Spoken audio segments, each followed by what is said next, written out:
A racist policeman attacks a black woman, but then he sees her FBI badge and his reaction is, "Hello? Welcome. Enjoy the content, subscribe to the channel, and turn on notifications so you don't miss any stories."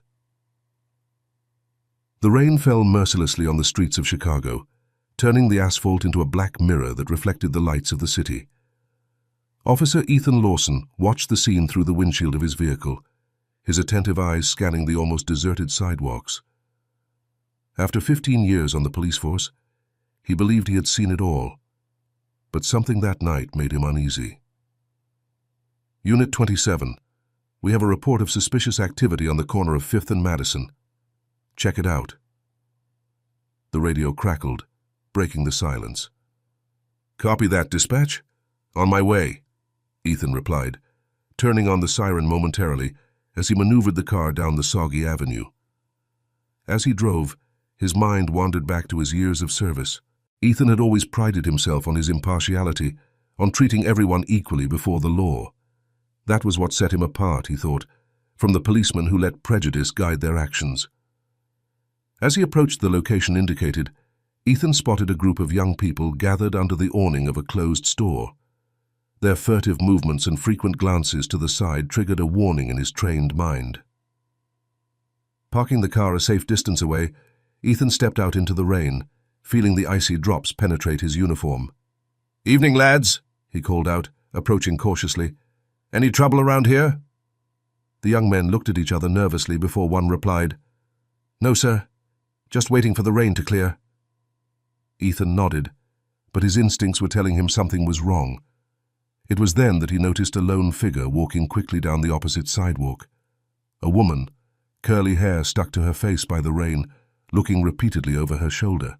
Without a second thought, Ethan crossed the street, ignoring the protests of the young people behind him. "Ma'am," he called out, "Chicago Police. I need to talk to you." The woman stopped, slowly turning around. Her eyes widened as she saw the officer approaching, a mixture of fear and resignation on her face. "Can I see your ID, please?" Ethan asked, his voice firm but not threatening. "May I ask why, officer?" she asked, her voice trembling slightly. Ethan hesitated for a moment. Why exactly had he stopped her? Something in her behavior? Or was it something else? Something he didn't want to admit to himself? "Routine," he finally answered.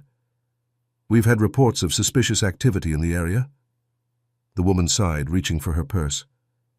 It was at that moment that Ethan noticed something that made his heart race, a suspicious bulge under her jacket. "Hands where I can see them," he ordered sharply, his hand instinctively going to his gun. The scene unfolded in seconds. The woman stepped back, Ethan stepped forward, and before either of them knew it, they were engaged in a physical struggle, the rain making the sidewalk treacherous beneath their feet. "Stop resisting!" Ethan shouted, struggling to immobilize the struggling woman with surprising strength. "I didn't do anything," she protested, her voice a mixture of anger and fear. As they struggled, Ethan couldn't help but notice the looks on the faces of passers-by, some shocked, others accusing. In his mind, he wondered if he was doing the right thing, or if he had crossed a line he shouldn't have. The rain continued to fall, relentlessly, washing the streets of Chicago and mixing with the sweat and tears of that unexpected confrontation. At that moment, under the dark and stormy sky, Ethan Lawson had no idea how that night would change the course of his life and challenge everything he believed in. The struggle between Ethan and the woman intensified, their bodies slipping on the wet asphalt. The woman's cries of protest mingled with the sound of the rain and the growing murmurs of the spectators. "Stop resisting," Ethan ordered again, his voice hoarse from exertion.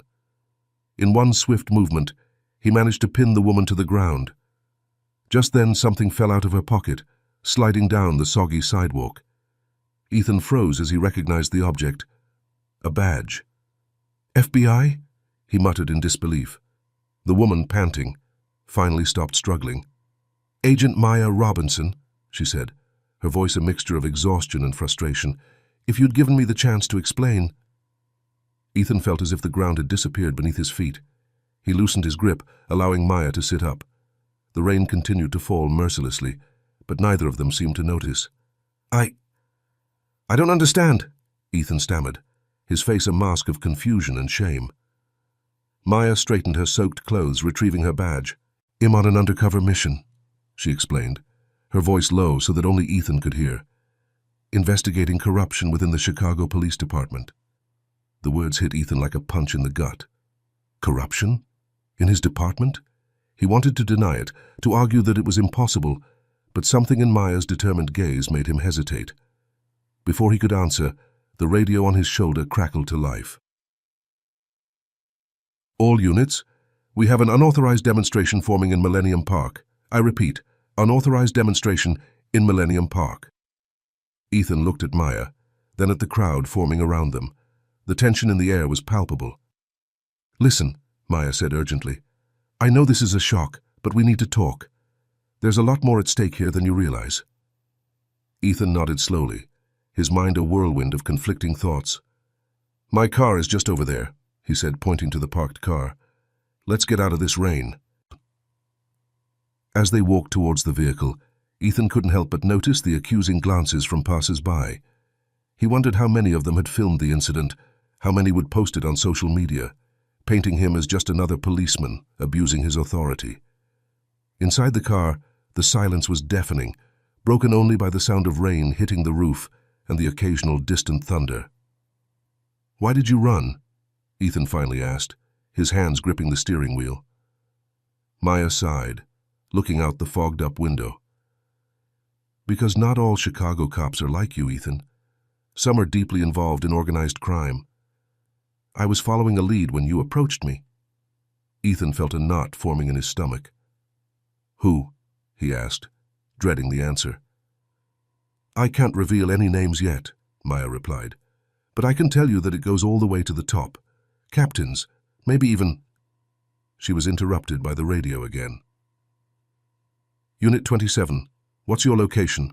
We need reinforcements in Millennium Park immediately. Chotu." Ethan hesitated, his finger hovering over the answer button. He looked at Maya, seeing in her not just an FBI agent, but a woman determined to make a difference. "What do we do now?" he asked, his voice betraying his uncertainty. Maya stared at him, her eyes shining with a mixture of defiance and hope. "It's up to you, Ethan. Do you want to keep believing the lie, or are you ready to face the truth, however painful it may be?" The silence that followed was interrupted by another urgent call from the radio. Ethan knew he had to make a decision. Continue as he had always done, following orders without question, or plunge headlong into the unknown with this woman who, minutes ago, he considered a suspect. The rain continued to fall outside, washing the streets of Chicago. Ethan realized that, just as the city was being cleaned by the storm, perhaps it was time to cleanse his own conscience and confront the corruption that lurked in the shadows of his beloved department. With a deep sigh, he started the engine. "Let's go," he said, looking at Maya. "I think we have a demonstration to investigate."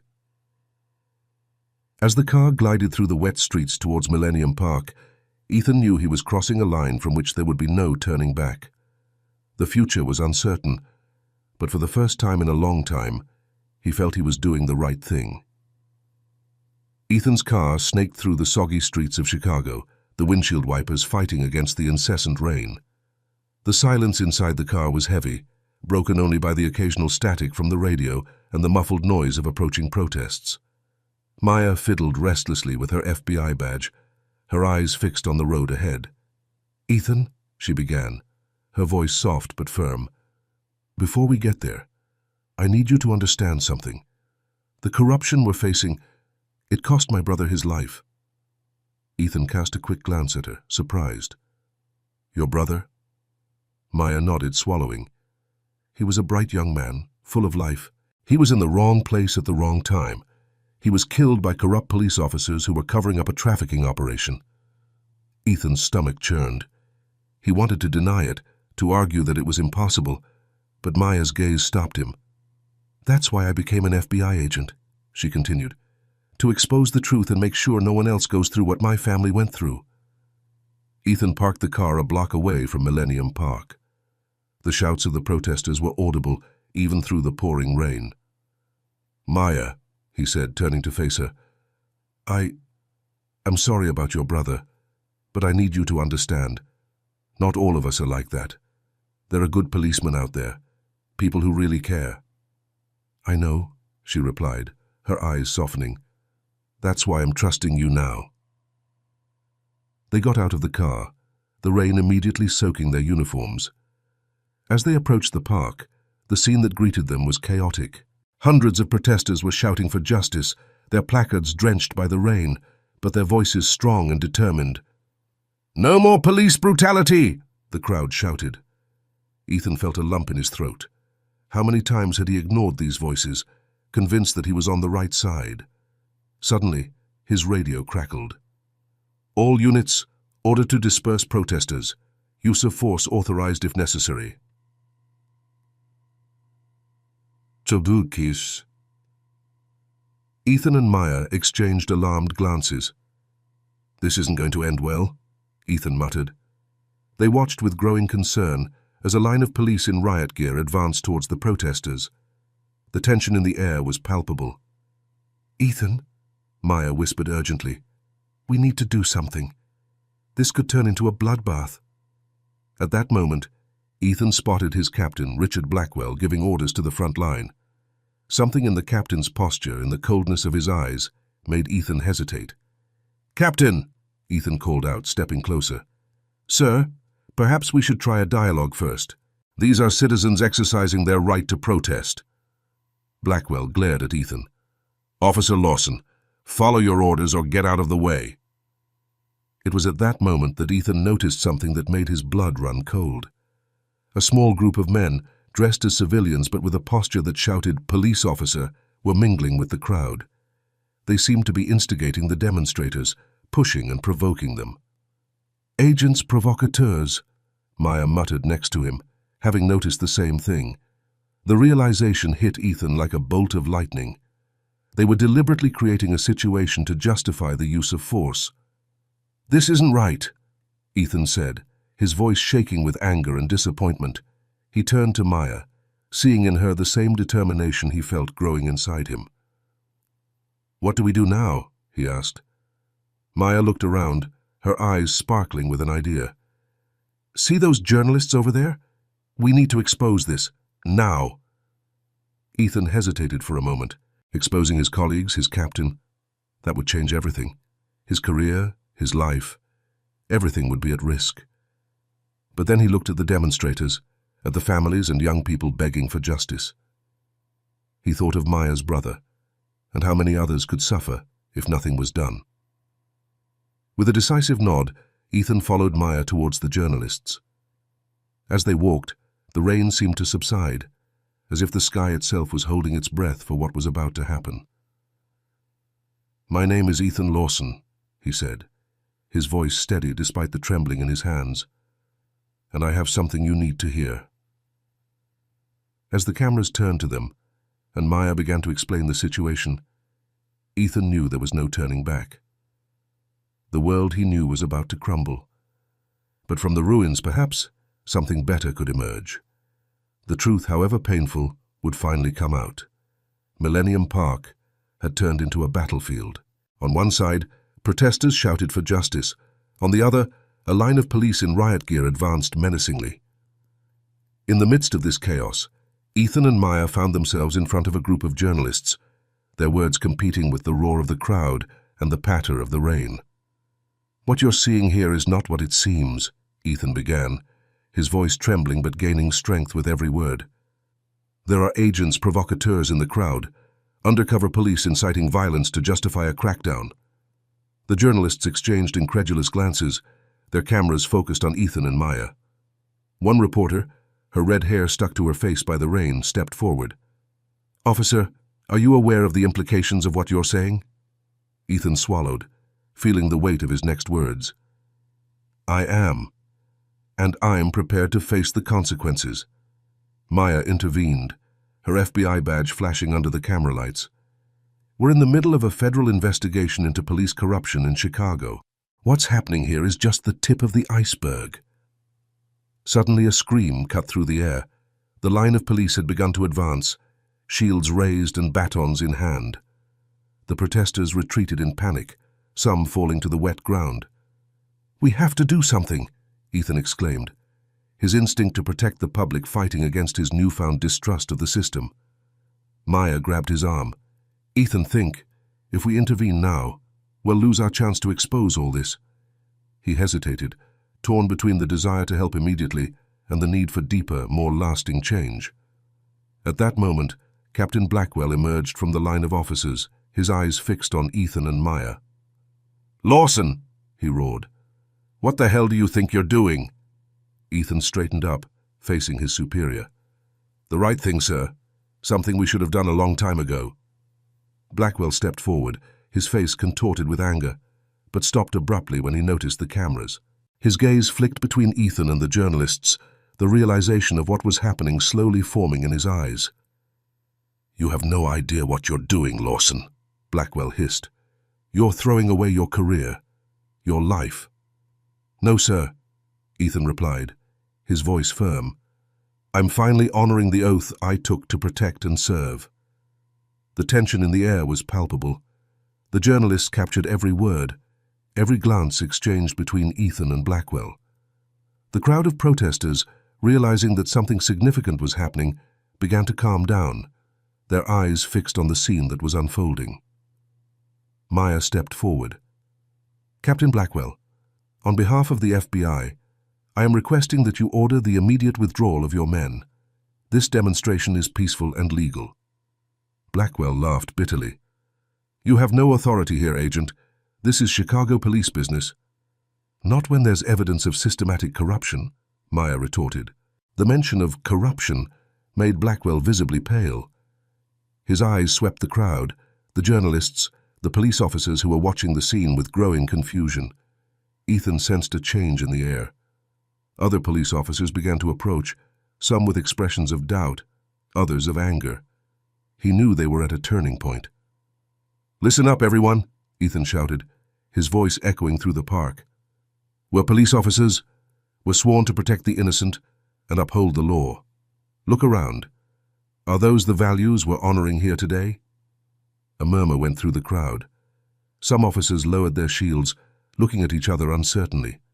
Blackwell, realizing that he was losing control of the situation, made one last effort.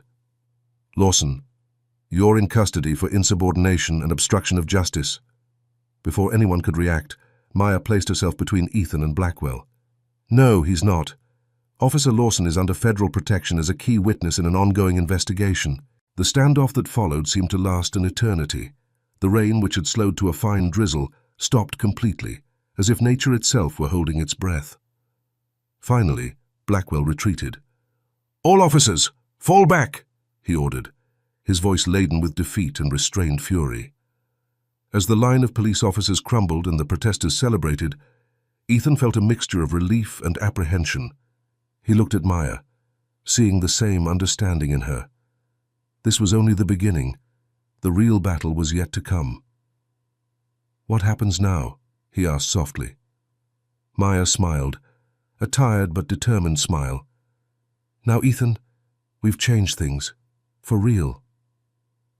As the first rays of sunlight began to break through the clouds, illuminating Millennium Park, Ethan knew that a new day was dawning, not just for Chicago, but for everything he believed in and fought for. The morning sun was shining over Chicago, drying the last drops of the previous night's storm. Ethan Lawson was sitting in a small, discreet cafe far from the city center, his hands wrapped around a steaming cup of coffee. Across the table, Maya Robinson was leafing through a file, her face a mask of concentration. "So," Ethan broke the silence, "what's the next step?" Maya looked up from the file. "We need to be careful, Ethan. What we did last night, well, we stirred up a hornet's nest." Ethan nodded, feeling the weight of his actions. The headlines of the newspapers spread out on the table screamed, "Police officer denounces corruption. FBI investigates Chicago Police Department. Peaceful demonstration exposes tensions." "I've received 3 anonymous calls since yesterday," Ethan said quietly. 2 threats and 1, well, someone wanting to talk. Maya's eyes widened. An informant? Maybe. He made an appointment for this afternoon, at Navy Pier. Maya frowned. It's risky. It could be a trap. I know, Ethan replied. But if there's the slightest chance of us getting more information... Their eyes met, a silent understanding passing between them. In the few days since the incident in Millennium Park, an unlikely partnership had formed between the policeman and the FBI agent. All right, Maya relented. But we're not going alone. I'll arrange for discreet support. Ethan nodded, grateful for her concern. As they finished their coffee, he couldn't help noticing how different the world around them seemed now. Every glance, every whisper, seemed to carry hidden meaning. Hours later, Ethan was walking along Navy Pier, the cool Lake Michigan air playing with his hair. Maya was a few meters away, pretending to be an ordinary tourist. Other undercover agents were scattered around the area. It was then that Ethan saw him, a middle-aged man with gray hair, sitting on a bench overlooking the lake. Something in his posture, in the way his eyes constantly scanned the area, screamed, "Policeman." Ethan approached cautiously. "Nice view," he commented casually. The man squinted at him. "Officer Lawson, I hear you've been making waves lately." "And you're?" "Detective Frank Hollister, narcotics." The man sighed deeply. "Listen, kid, you have no idea what a nest of snakes you're stirring up." Ethan felt a shiver run down his spine. "Why did you want to find me, Detective?" Hollister looked around nervously before answering. "Because you remind me of myself, 20 years ago. Young, idealistic, determined to make a difference." He laughed bitterly. "Do you know what happens to ideals in this job? They get crushed one by one." "It doesn't have to be like that," Ethan argued. "No?" Hollister retorted. "Let me tell you a story, Lawson. 5 years ago, I was investigating a major trafficking operation. I was so close to bringing the whole scheme down. Do you know what happened? I was called into the captain's office. He told me to stop. He said I was upsetting the balance." Ethan felt his stomach turn. "Captain Blackwell?" Hollister nodded slowly. "Blackwell is just the tip of the iceberg. It goes much higher, much deeper than you think." Just then, Maya approached, taking a seat on the other side of Hollister. "Detective," she said softly, "we're willing to listen to anything you have to say." Hollister looked at her, then back at Ethan. "You two have no idea of the danger you're putting yourselves in." "Maybe not," Ethan admitted, "but we can't just stand by and let this continue." Hollister studied them for a long moment before finally nodding. "All right. I'll tell you what I know, but not here. It's too exposed." As they stood up to leave, Ethan noticed a movement out of the corner of his eye. A man in a dark coat was watching them intensely, talking into a cell phone. "Maya," Ethan murmured, "I think we have company." She followed his gaze and nodded discreetly. "Stay calm. Let's get out of here slowly." The three of them started walking towards the pier exit, trying not to look rushed. Ethan could feel the eyes of the mysterious observer burning into his back. When they reached the parking lot, Hollister turned to them. "My car's over there. Follow me. I know a safe place where we can talk." As they got into their respective vehicles, Ethan couldn't help feeling that they were crossing yet another line. Whatever Hollister had to say, he knew it would change everything. As the cars left the parking lot, the sun began to set over Chicago, casting long shadows over the city. Ethan didn't know what lay ahead, but he was sure of one thing. The night would be long, and the secrets that would be revealed would have the power to shake the foundations of everything he knew. Hollister's car snaked through the streets of Chicago, with Ethan and Maya following close behind in their own vehicle. Night had fallen over the city, the lights of the buildings reflected in the dark waters of Lake Michigan. "Where is he taking us?" Ethan asked, his eyes fixed on the car ahead. Maya checked her GPS. "Looks like we're heading for Bridgeport, industrial area." Finally, Hollister pulled up in front of an old abandoned warehouse. Ethan and Maya parked next to it, exchanging apprehensive glances before getting out of the car. "Here?" Ethan asked, looking around the desolate place. Hollister nodded. "No one's been here for years. It's safe." The three of them entered the warehouse, the echo of their footsteps reverberating off the metal walls. Hollister lit a lantern, illuminating the dusty space. "Okay," he began, his voice deep. "What I'm about to tell you, this goes way beyond a few corrupt cops taking bribes." Maya crossed her arms. "We're listening." Hollister took a deep breath. "There's a network, an organization within the department. They control the flow of drugs in the city. They decide which cases are investigated and which are forgotten. And it's not just policemen. There are judges, politicians, businessmen." Ethan felt his stomach turn. "How long has this been going on?" "Decades," Hollister replied. "I found out about it by accident 5 years ago. I was investigating a large shipment of heroin when, suddenly, a metallic noise echoed through the warehouse. The three of them turned abruptly. "I thought you said no one was coming here," Ethan whispered, his hand instinctively going to his gun. "No one should," Hollister replied, his face pale. Maya was already on the move, her gun in hand. "FBI! Who's there?" For a moment there was only silence. Then a familiar voice cut through the darkness. "Well, well, well! What an interesting meeting we have here." Captain Blackwell emerged from the shadows, flanked by 2 other men Ethan recognized as detectives from the department. "Captain," Ethan said, his voice tense, "what are you doing here?" Blackwell smiled, but the smile didn't reach his eyes. "I could ask you the same thing, Lawson. Fraternizing with the FBI and—" He glared at Hollister. "Traitors." "It's over, Blackwell," Maya declared, her FBI badge glinting in the torchlight. "We have enough evidence to take down your entire operation." The captain laughed. "Evidence? You have nothing but rumors and speculation. And as for you, Hollister," he turned to the older detective, "I thought we had a deal." Hollister stepped forward, his voice shaking slightly. "I can't live with this anymore, Richard. What we're doing, it's wrong." "Wrong?" Blackwell sneered. "We keep order in this city. Without us, it would be total chaos." Ethan couldn't believe what he was hearing. "Order? You're dealing drugs, protecting criminals." "We control the uncontrollable," Blackwell retorted. "You're young, Lawson. You don't understand how the world really works." The tension in the air was palpable. Ethan could feel the weight of his choices, of everything that had happened over the last few days, culminating in this moment. "It doesn't have to be this way," Ethan argued, taking a step forward. "We can clean up the department, do things the right way." For a brief moment, something akin to doubt flashed across Blackwell's face, but it soon disappeared, replaced by a cold determination. "I'm sorry, Lawson, but you chose the wrong side." It all happened in an instant.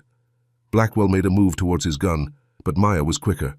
"On the ground, all of you!" she shouted, her gun pointed at Blackwell. Chaos ensued. Ethan threw himself behind an old metal box, pulling Hollister with him. Shots echoed through the warehouse, ricocheting off the metal walls. "Maya!" Ethan shouted, trying to locate his partner in the confusion. "I'm fine," she replied from somewhere to his left. "Call for backup." Ethan reached for his radio, his hands shaking. "Officer needing backup. Shooting in progress at the abandoned warehouse in Bridgeport." As the exchange of fire continued, Ethan realized that this was the moment of truth. Everything he had fought for, everything he believed in was at stake. The sound of sirens in the distance indicated that reinforcements were on their way. But Ethan knew that the next few minutes would determine not only his future, but the future of the entire city of Chicago. With a deep breath, he prepared himself for what would come next, knowing that whatever the outcome, nothing would be the same. The warehouse had turned into a war zone. Gunshots echoed off the metal walls, creating a deafening cacophony. Ethan, crouched behind a pile of rusty boxes, tried to assess the situation. "Maya," he shouted over the noise, "are you all right?" "I'm fine," came the muffled reply from somewhere to his left. "But I'm trapped." Ethan looked at Hollister, who was visibly shaking beside him. "Stay here," he instructed the older detective. "He'll try to get to Maya." Heart pounding, Ethan moved silently between the shadows of the warehouse.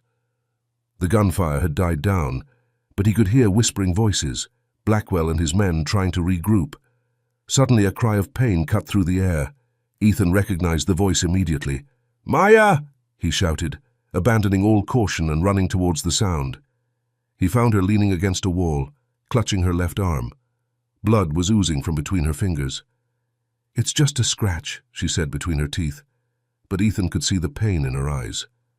"We've got to get out of here," Ethan muttered, tearing a piece of his shirt to make a makeshift tourniquet. The sound of sirens got louder and louder. Reinforcements were arriving. "Blackwell," Ethan shouted. "It's over. The police are coming. Surrender now and we can settle this peacefully."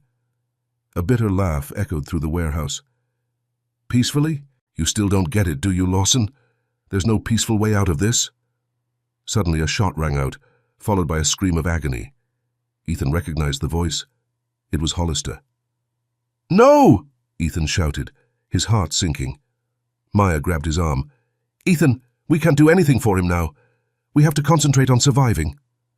The warehouse doors opened with a bang. Flashlights swept through the dark space. "Chicago police! Everybody down!" For a moment, everything was silent. Then Blackwell's voice rang out, surprisingly calm. "Over here, officers!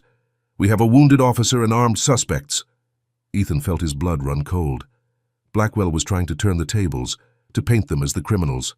"No!" Ethan shouted, standing up with his hands up. "I'm Officer Ethan Lawson. This is Agent Maya Robinson from the FBI. Captain Blackwell is involved in a large-scale corruption operation." Chaos ensued again. Orders were shouted, guns pointed in all directions. Ethan held his hands up, his heart beating so hard he thought it might explode. "Everybody freeze!" An authoritative voice cut through the air. A man in a suit entered the warehouse, his FBI badge gleaming under the lights. "I'm Special Agent Daniel Carter. This is a joint FBI Chicago police operation. Everyone put down your weapons, now." Slowly, the guns were lowered. Ethan helped Maya to her feet, watching as Blackwell and his men were disarmed and handcuffed. Agent Carter approached them. "Officer Lawson, Agent Robinson, good work. We received your coded message earlier. We were able to assemble an intervention team quickly." Ethan blinked, confused. "Coded message?" Maya smiled weakly, still holding his injured arm. "I'm sorry I didn't tell you. When I realized we were being followed at Navy Pier, I sent an alert to my team. I didn't know if they'd make it in time." Ethan felt a wave of relief and gratitude. "You saved our lives." As paramedics came in to tend to the wounded, Ethan watched as Blackwell was taken away. The former captain stared at him, his eyes full of hatred and something else. Fear. "This isn't over, Lawson," Blackwell hissed as he passed. "You have no idea what triggered it." Ethan felt a shiver run down his spine but stood his ground. "Maybe I don't, but I know I did the right thing." Hours later, sitting in an interrogation room, Ethan looked out of the window. The sun was rising over Chicago, painting the sky in shades of pink and orange. The city looked different now, as if a veil had been lifted. The door opened and Maya walked in, her arm bandaged, but a smile on her face. "How are you?" Ethan asked, getting up to help her sit down. "Ill live," she replied. "Ethan, what we did today, it's going to change everything." He nodded slowly. "I know, but at what cost?" "Hollister." Maya put her hand over his. "He made his choice, just like the rest of us, and now we have to deal with the consequences." Ethan looked out of the window again, watching the city wake up. "What happens now?" "Now," Maya said, her voice full of determination, "we go on. That was just the beginning, Ethan. We have a lot of work ahead of us." As the sun rose over the horizon, Ethan felt a mixture of fear and hope. The road ahead would be difficult, but for the first time in a long time, he felt that he was really making a difference. "I'm ready," he said, turning to Maya. "Let's clean up this city. For real this time." And so, as Chicago awoke to a new day, Ethan and Maya prepared to face the challenges ahead, knowing that the fight for justice was far from over. 3 weeks had passed since the confrontation in the warehouse. Chicago was buzzing with revelations of police corruption. Newspapers, newscasts, and social media were talking about nothing else. The city was in shock, torn between anger at the betrayal and hope for change. Ethan Lawson was sitting in his apartment, looking out of the window at the city he had sworn to protect. The desk in front of him was covered in files, reports, and newspaper clippings. His phone rang, breaking the silence. "Lawson," he answered. "Ethan, it's Maya. You need to turn on the TV now. Channel 7. He picked up the remote control and turned on the television. On the screen, a reporter was standing in front of the Chicago Federal Courthouse. In a shocking development, the Attorney General announced today that more than 50 police officers, including 3 captains and a commander, will be indicted for corruption, racketeering, and obstruction of justice. This is considered the largest anti-corruption operation in Chicago's history. Ethan felt his heart race. It was real. It was happening. "Ethan, are you still there?" Maya's voice brought him back to reality. "Yes, I can see it. I can't believe it." "Believe it," Maya said, her voice a mixture of satisfaction and concern. "But this is only the beginning. Agent Carter wants to see us. Now." Half an hour later, Ethan walked into the FBI office in Chicago. Maya was waiting for him in the lobby, her arms still in a sling. "How are you?" he asked, noticing the dark circles under her eyes. "Surviving," she replied with a tired smile. "Come on, Carter's waiting for us." Special Agent Daniel Carter greeted them with a grave nod. His office was a fortress of files and evidence boards. "Sit down," he said, indicating the chairs in front of him. "You two have done an incredible job, but things are about to get a lot more complicated." Ethan and Maya exchanged worried glances. Carter continued, "Today's arrests are just the tip of the iceberg. We have evidence that corruption extends far beyond the police department. Judges, politicians, businessmen, we're talking about a network that controls much of the city."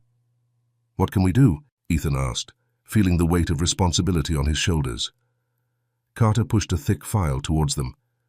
"This is what we have so far. We need more. You two have proven yourselves invaluable in this investigation. I'm offering you the chance to continue working on this case as a joint FBI Chicago police team." Maya leaned forward, her eyes shining with determination. "I'm in." Ethan hesitated. "What about the department? Won't they see me as a traitor?" Carter smiled slightly. "Believe it or not, Lawson, you've become a hero to many in the department. Those who want change see you as a symbol of hope." Ethan felt a mixture of pride and apprehension. "All right," he finally said. "I'm in too." "Good," Carter nodded.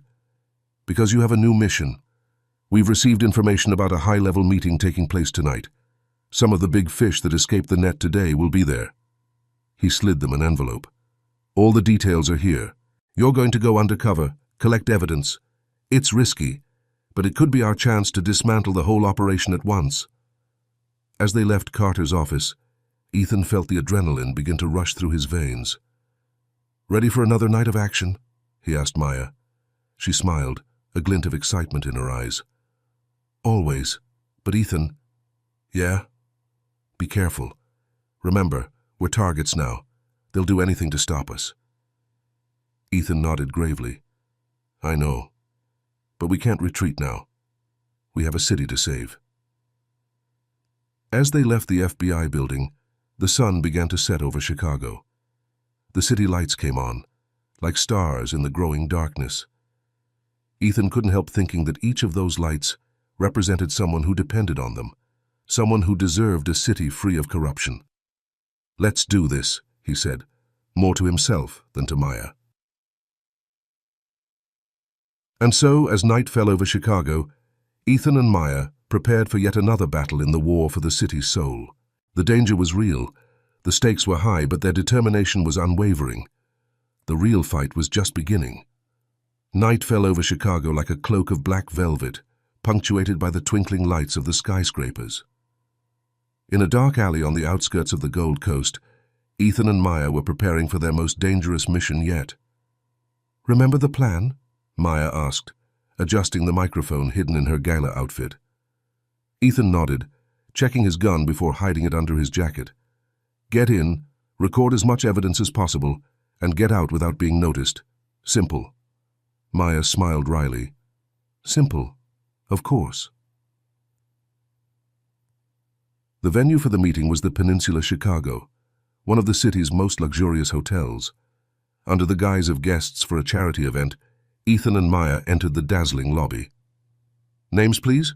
Asked the receptionist. Robert and Elizabeth Chandler, Ethan replied smoothly, using the fake names provided by the FBI. After a brief check, they were directed to the main hall. The atmosphere was opulent, full of Chicago's elite in their finest suits. There, Maya murmured, indicating discreetly with her head. Judge Henderson, third from the left. Ethan observed the gray-haired man chatting animatedly with a group. And next to him, isn't that the CEO of Midwest Development? Maya nodded. Bingo. Let's get closer. Try to hear something. They moved gracefully around the room, picking up glasses of champagne to keep up appearances. As they positioned themselves strategically close to the target group, Ethan couldn't help but notice how at ease Maya seemed in this environment. She smiled and chatted as if she really belonged there. Suddenly, Maya lightly squeezed Ethan's arm. A man had just entered the room, causing a stir. Who is he? Ethan whispered. Viktor Kovalev, Maya replied, her tone grave. Russian tycoon. Rumors link him to international organized crime. The newcomer greeted Judge Henderson and other members of the group effusively. Ethan and Maya moved closer, trying to catch the conversation. The deal is done then? They heard Kovalev say. The land will be released next week? Guaranteed, replied Henderson. The court decision will come out on Monday. Those families will have nowhere else to go. Ethan felt his stomach turn. Were they talking about evicting entire families for a real estate project? Maya, sensing Ethan's tension, discreetly squeezed his hand. Stay calm, she whispered. We're almost there. As the night progressed, Ethan and Maya collected more and more incriminating evidence.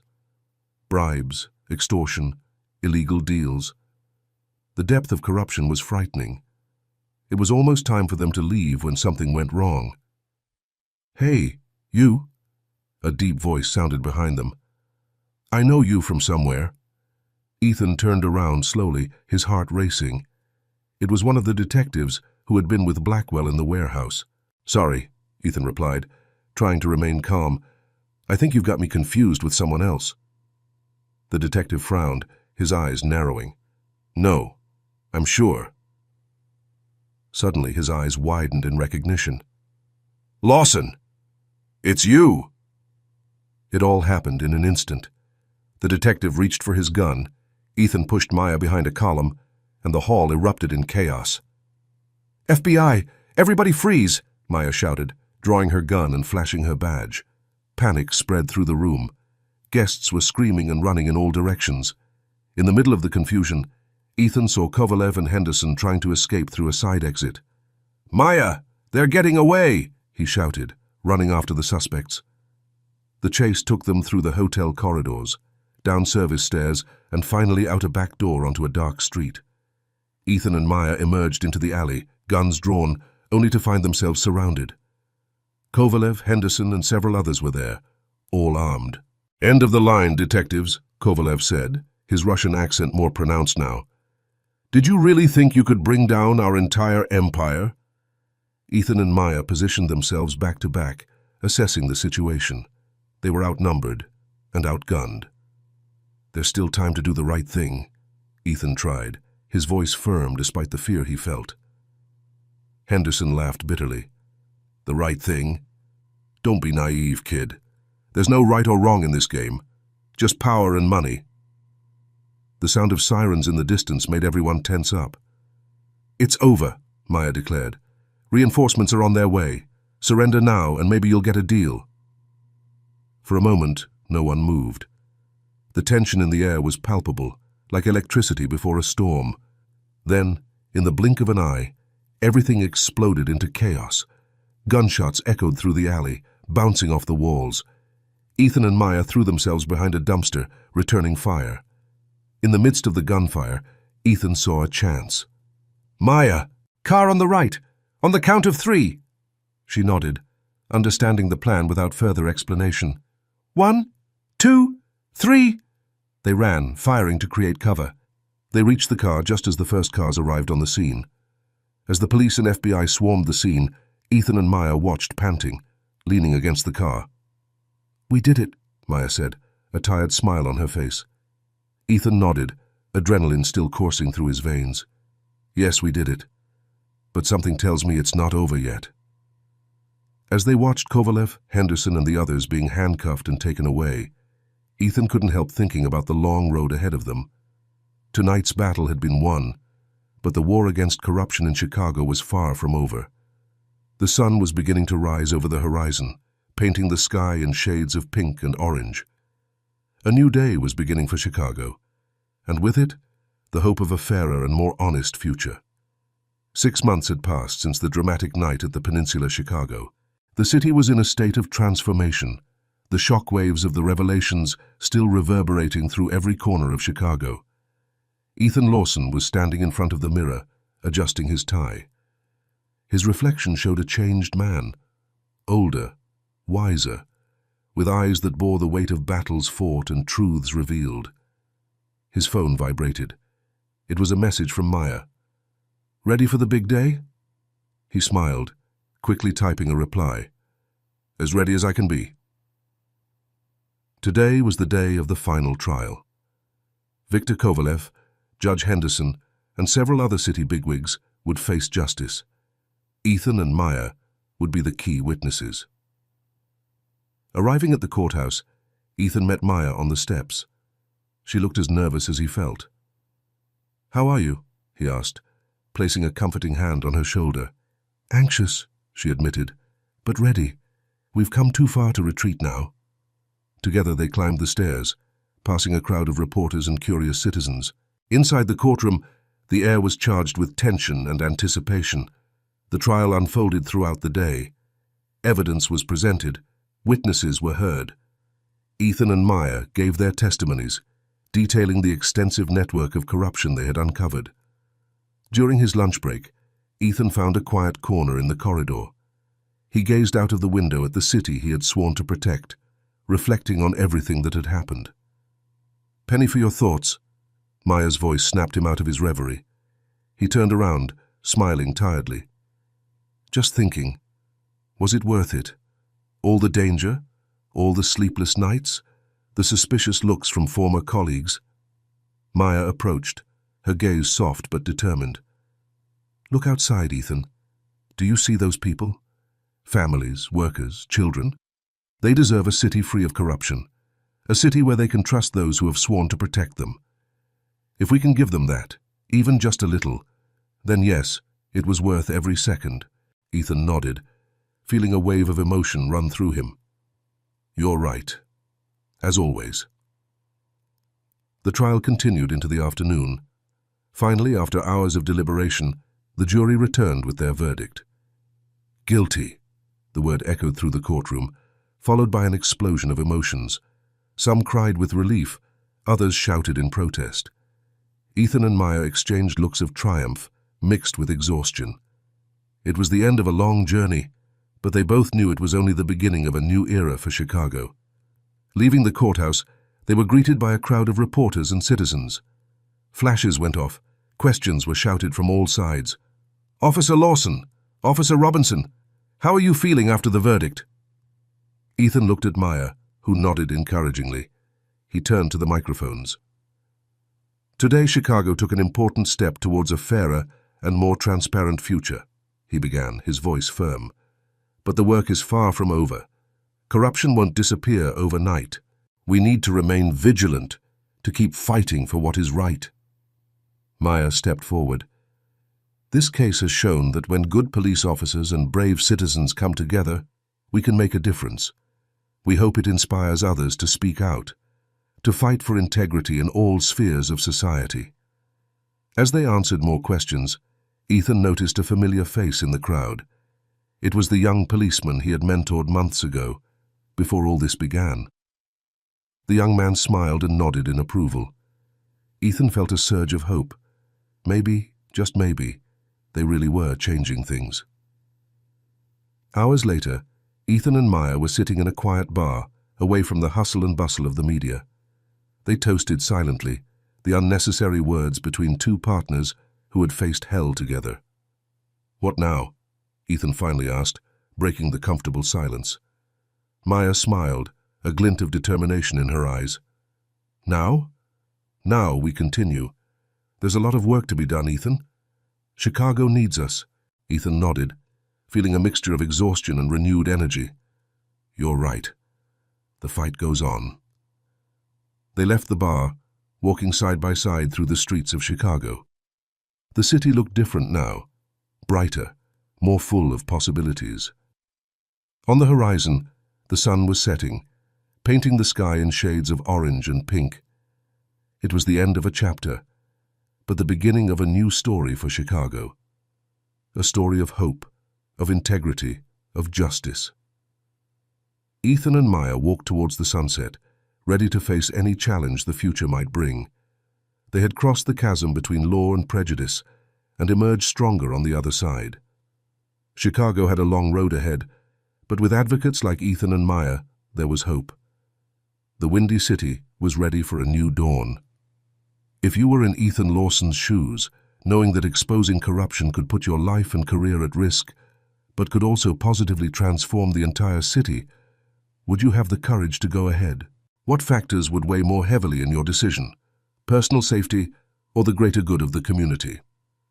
Leave your opinion in the comments. Thanks for watching. Comment below what you thought of this story, and from which city you are watching us. Leave your like and subscribe to our channel so that together we can build a huge community that shares inspiring stories. Until next time.